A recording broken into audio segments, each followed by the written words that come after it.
नमस्कार,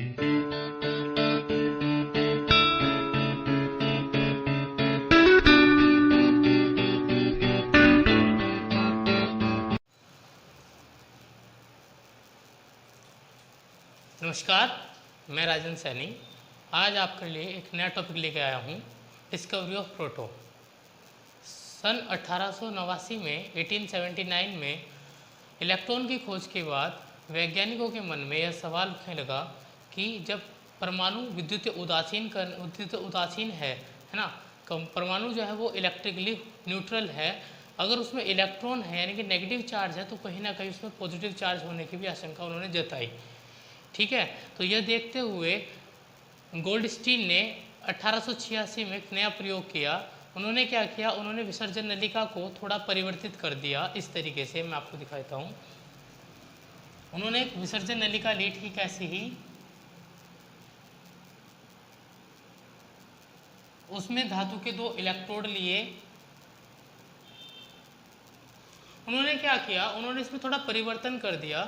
उन्होंने यहाँ पर ये जो कैथोड था, है ना, जो नेगेटिव इलेक्ट्रोड था, ये पॉजिटिव इलेक्ट्रोड था।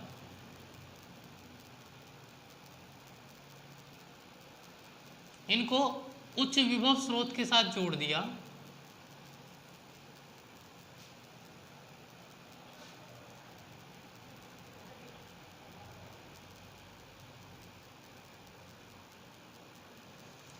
उन्होंने इसमें क्या परिवर्तन किया, उन्होंने इसमें परिवर्तन यह किया कि जो कैथोड था इसमें इन्होंने परफोरेटेड कैथोड का उपयोग किया।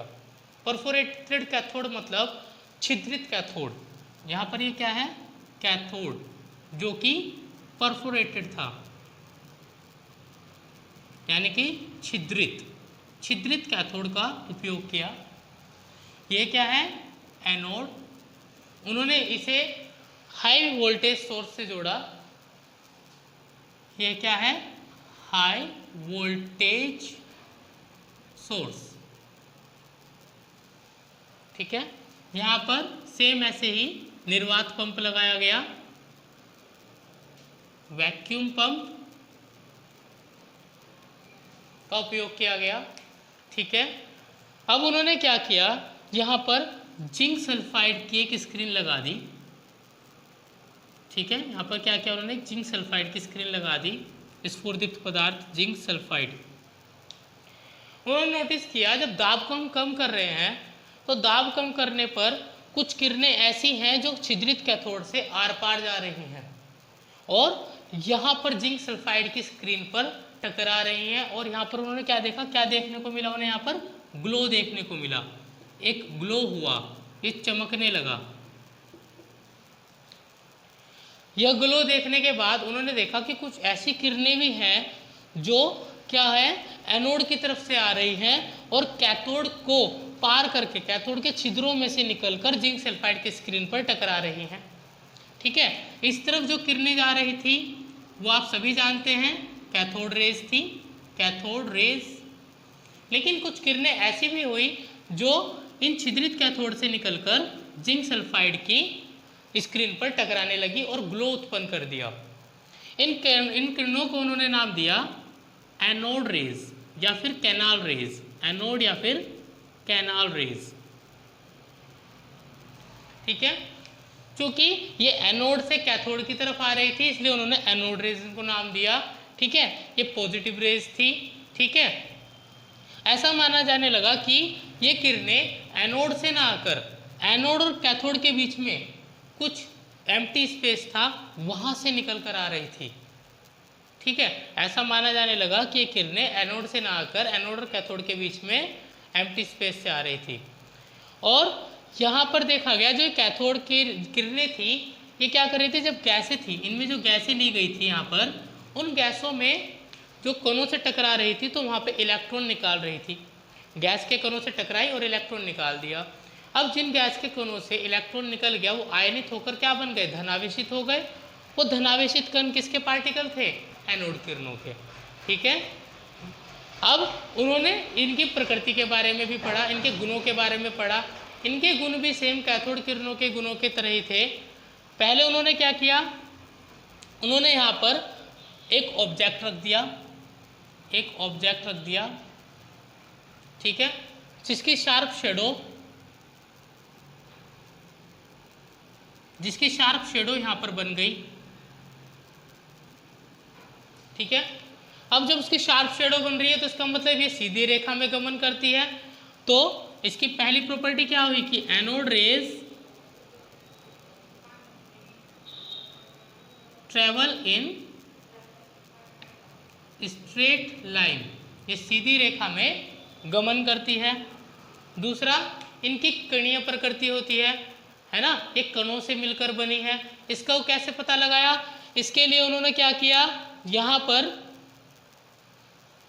एक हल्का पंखेनुमा चक्र रख दिया, जैसे एनोड कैथोड रेज के लिए किया था। यहाँ पर भी उन्होंने एक हल्का पंखेनुमा चक्र रख दिया। अभी क्या हुआ, ये जब एनोड किरण से टकराई तो ये भी घूमने लगा, है ना। इससे पता चलता है कि जो एनोड किरणें है वो कणों से मिलकर बनी है। एनोड किरणें कणों से मिलकर बनी है, ठीक है। उसके बाद अब उन्होंने क्या किया, यहाँ पर तीसरा एक्सपेरिमेंट, यहाँ पर उन्होंने इलेक्ट्रिक फील्ड लगा दिया, ठीक है। ये हमारा इलेक्ट्रिक फील्ड उन्होंने लगा दिया,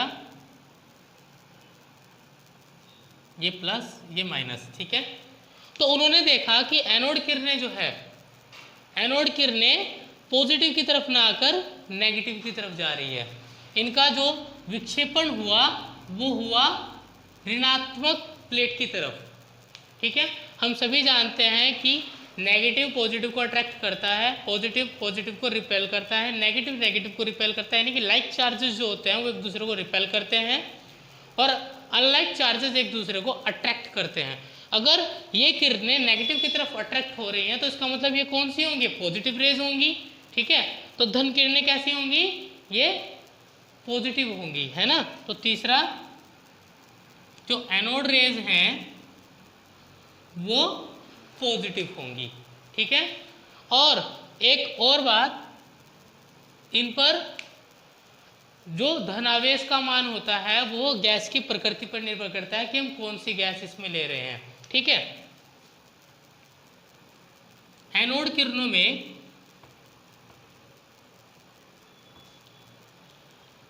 धनावेश का मान किस पर निर्भर करता है, गैस की प्रकृति पर। गैस की प्रकृति पर निर्भर करता है,